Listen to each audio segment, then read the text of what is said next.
पुरुषार्थों में दूसरे नंबर पर अर्थ आता है।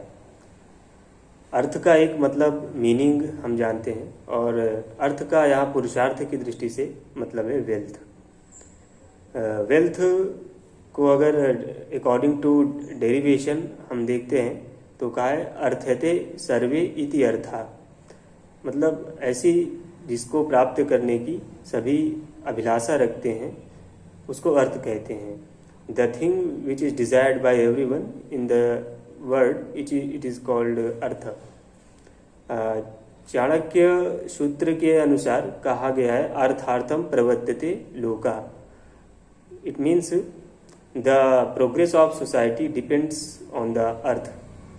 एक्चुअली अर्थ को कहा गया है कि the production and distribution system of wealth, not only it is not only considered only currency but under the earth currency as well as grains, clothes, power, victory and even skills, they are all considered under the earth.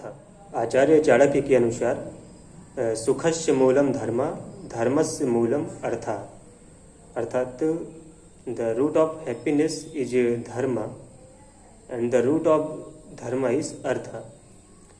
क्योंकि धर्म के पालन करने के लिए कुछ साधन की आवश्यकता होती है और उन्हीं साधनों को अर्थ कहा गया है।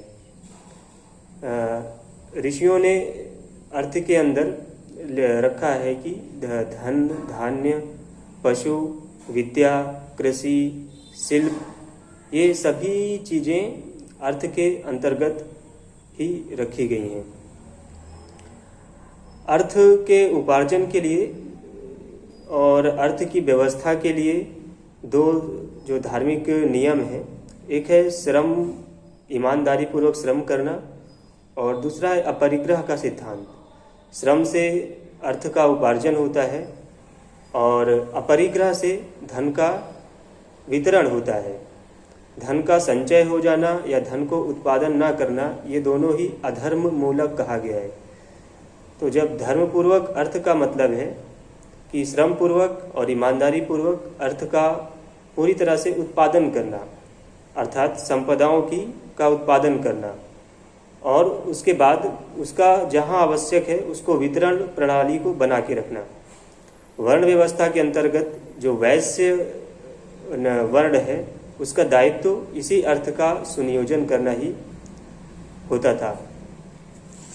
एक आचार्य श्रीराम शर्मा जी के अनुसार हम देखें तो कहते हैं मानवीय बल और बुद्धि बल का विभिन्न प्रयोजनों में यानी विभिन्न लक्ष्यों में प्रयोग करने से जो अचीवमेंट, जो उपलब्धियां प्राप्त होती हैं उन्हें संपत्ति कहा जाता है।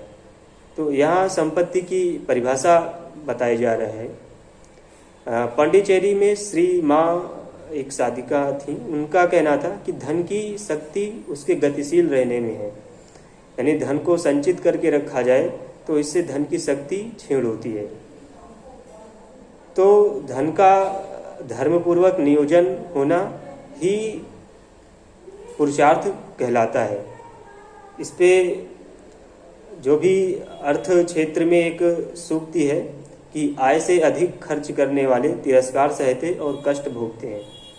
तो हमें अर्थ के उपार्जन के साथ जितना आय है उसका एक बजट बनाकर सादगी पूर्वक उसका नियोजन करना चाहिए। धर्म पूर्वक अर्थ के उपार्जन करने से वह अर्थ मोक्ष की प्राप्ति में सहायक होता है। कठोपनिषद में यह कहा गया है न वित्तेन तर्पणीयो मनुष्यो। इसका मतलब the man can not be satisfied by finance और बाई वेल्थ। हमारी जो चेतना है इसकी आंतरिक आवश्यकता धन से हटकर है। धन लौकिक आवश्यकता है, इसलिए धर्म पूर्वक अर्थ का उपार्जन करते हुए व्यक्ति को मोक्ष प्राप्ति की तरफ अग्रसर होने का पुरुषार्थ बताया गया है। धर्मपूर्वक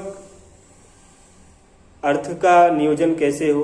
ऋग्वेद में कहा है, सतहस्त समाहरा सहस्र हस्तम समम किर। इसका मतलब है earn by the 100 hands and distribute it by the 1000। मतलब उत्पादन क्षमता को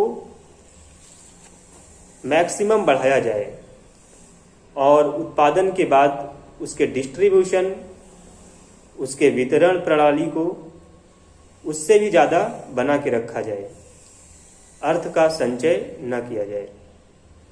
इस प्रकार से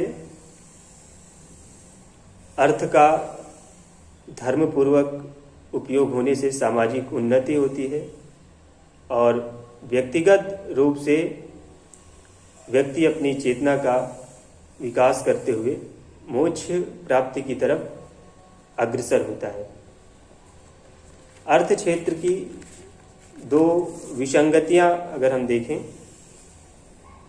तो सामाजिक कुरीतियों में अर्थ का गलत प्रयोग होता है और कलेक्ट करके रख लेने में यानी कलेक्शन में भी आर्थिक व्यवस्था गड़बड़ाती है।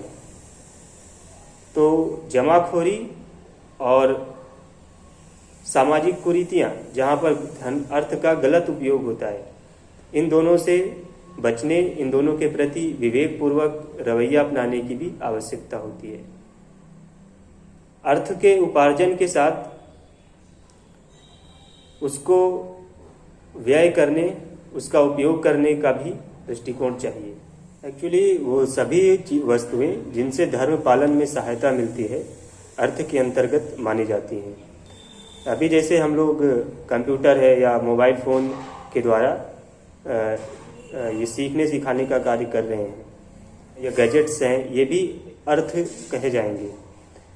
भूमि संपत्ति है, ये भी अर्थ के अंतर्गत ही मानी जाती है।